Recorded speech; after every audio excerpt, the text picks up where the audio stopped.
igual, ¿verdad? Trataré de ir haciendo algunas acotaciones al respecto. Pero primero es importante felicitar al Banco de Datos, felicitar el esfuerzo, felicitar el lanzamiento de esta segunda revista.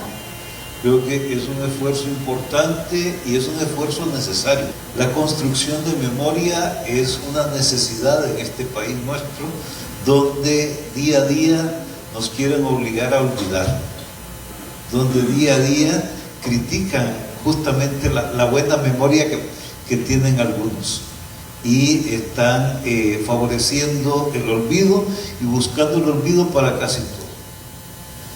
Pero entrando un poco en la materia, cuando hablamos de derechos humanos, hablamos no solamente de las prerrogativas que tenemos cada una y cada uno para exigirlos, para gozarlos, para disfrutarlos, esos derechos y esas libertades. También hablamos, y particularmente en este caso vamos a referirnos a las obligaciones que asume el Estado. El Estado asume varias obligaciones en el marco de los derechos humanos. Una inicial es la obligación de reconocer los derechos humanos. Honduras ha sido tradicionalmente bueno para reconocer derechos y tenemos por lo menos los principales instrumentos que han sido reconocidos, han sido adheridos por el Estado de Honduras y se ha comprometido, y ahí es donde empiezan los peros, porque se ha comprometido a realizar esos derechos, a realizar esas libertades, a proteger a esas personas, a proteger esas libertades y además a hacer cosas para que esos derechos y esas libertades se transformen en realidad. Sin embargo, hay algunos rezagos y rezagos importantes, particularmente en materia de derechos de las mujeres. Todavía estamos a deber la adhesión y ratificación del Estado de Honduras por el protocolo facultativo de la Convención para la Erradicación de la Discriminación y la Violencia contra las Mujeres. Ese es todavía una deuda pendiente. Escucho casi a diario a las compañeras trabajadoras domésticas también que reclaman la ratificación de la Convención de la OIT sobre derechos de las personas trabajadoras domésticas. Todavía estamos pendientes en ese sentido. Estamos pendientes también con la ratificación de un protocolo facultativo de la Convención de Derechos del Niño. Tenemos pendientes también ratificar un procedimiento para hacer investigación en cuanto a violaciones de derechos económicos, sociales y culturales. Aquí el obispo nos ha recordado mucho de lo que ha pasado y de lo cual lamentablemente el compañero Juan López fue víctima. Ha sido en la defensa de esos derechos económicos, sociales que tenemos todos y todas, o deberíamos tener todos y todas garantizados. Y hay una negación al derecho a la alimentación, hay una negación al derecho a la tierra, al derecho al territorio, al derecho a la cultura en el país. Y en ese sentido, pues la posibilidad de abrirse a los procedimientos de investigación del Sistema Internacional de Derechos Humanos debería ser una práctica asumida, comprometida por el Estado de Honduras. Lamentablemente todavía no lo es. Compañeras trabajadoras, particularmente en la zona norte, que reclaman esa ratificación de la Convención sobre Seguridad y Salud en el Trabajo. Vemos muchas víctimas de abuso y muchas víctimas de sobreexplotación laboral, particularmente en la industria de la maquila, pero también lo vemos en otras industrias. En la agroindustria es bastante común ver el abuso y la explotación de los trabajadores. Incluso aquí cerca, en el ámbito más urbano, en los supermercados, las personas que trabajan ahí, las personas que trabajan en las comidas rápidas, y tanto que nos gustan, pero realmente estamos contribuyendo a veces como consumidores a esa violación sistemática de derechos humanos de las personas que trabajan en esos ambientes. Quizá uno de los desafíos más grandes, o de los desafíos grandes que tiene el sistema y que afrontamos como hondureñas y hondureños tiene que ver con el cumplimiento de las otras obligaciones derivadas de esos instrumentos internacionales de derechos humanos. Primero es el tema del respeto. El respeto exige que el Estado se abstenga de hacer cosas que signifiquen una agresión a los derechos y libertades. Lamentablemente, ¿verdad? A pesar de que vemos unas ciertas diferencias entre el funcionamiento y la actuación de las instituciones del Estado respecto al gobierno anterior y el gobierno actual, todavía hay muchas malas prácticas que se mantienen.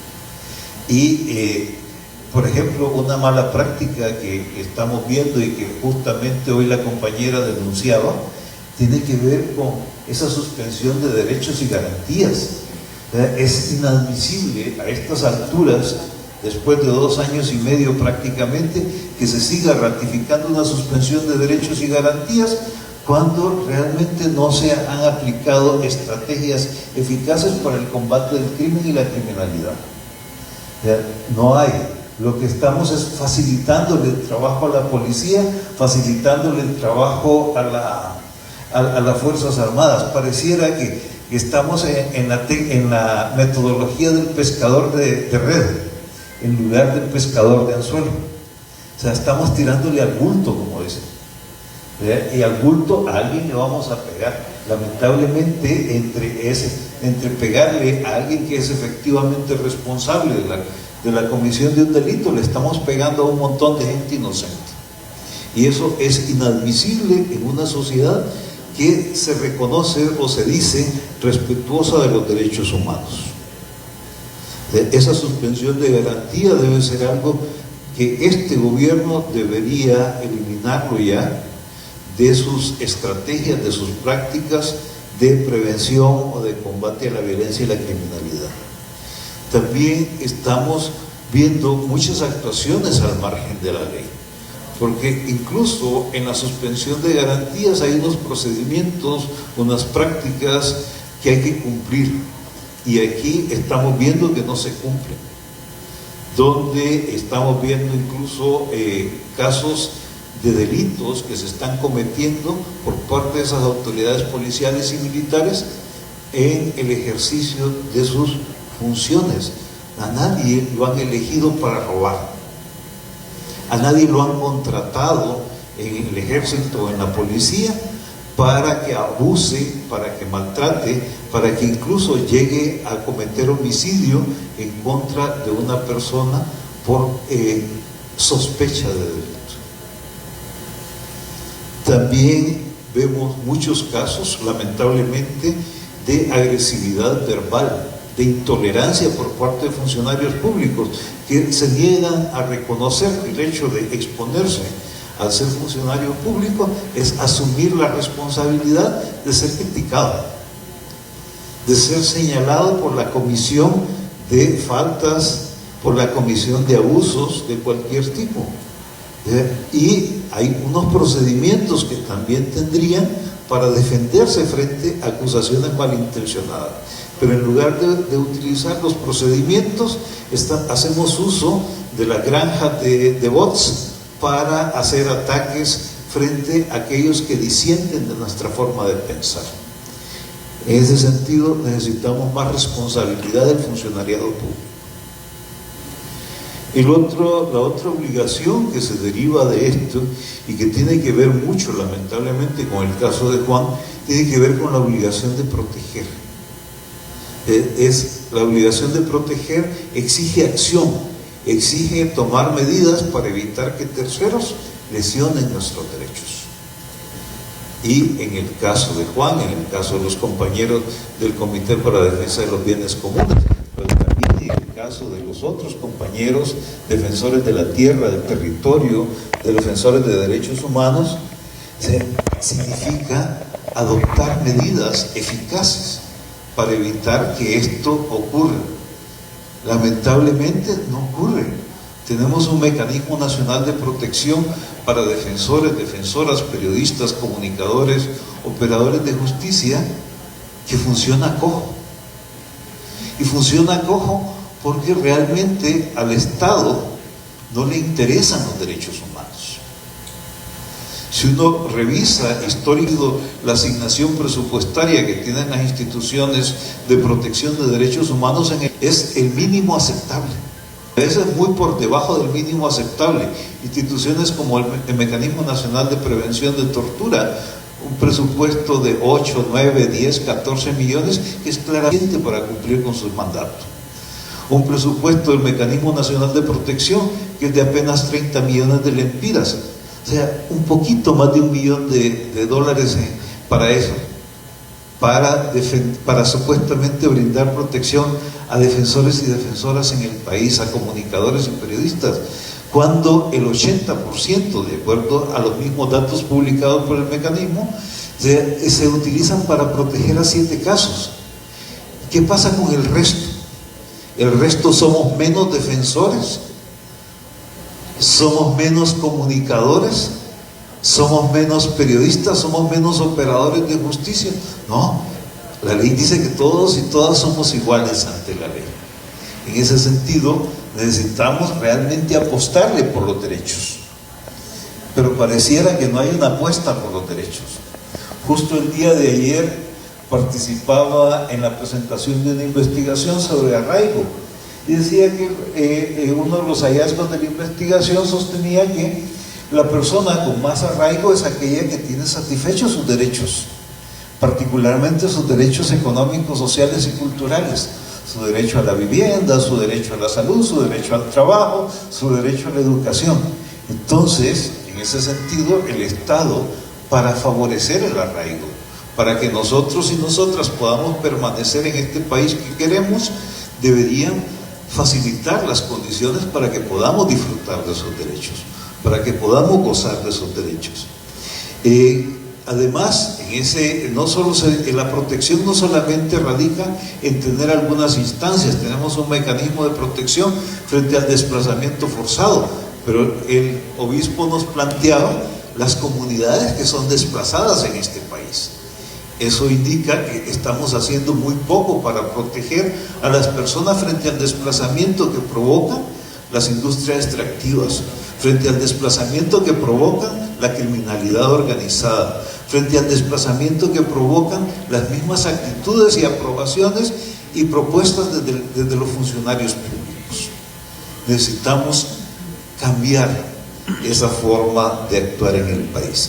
También implica proveerle a la ciudadanía, en caso de violación de derechos humanos, de mecanismos eficaces para la restitución de derechos, para la salvaguarda, para el reclamo de esos derechos humanos. En ese sentido tenemos un ministerio público que lamentablemente tiene una deuda enorme con la sociedad hondureña, una deuda histórica acumulada de alrededor del 95% de impunidad en la mayoría de los delitos que ocurren en el país.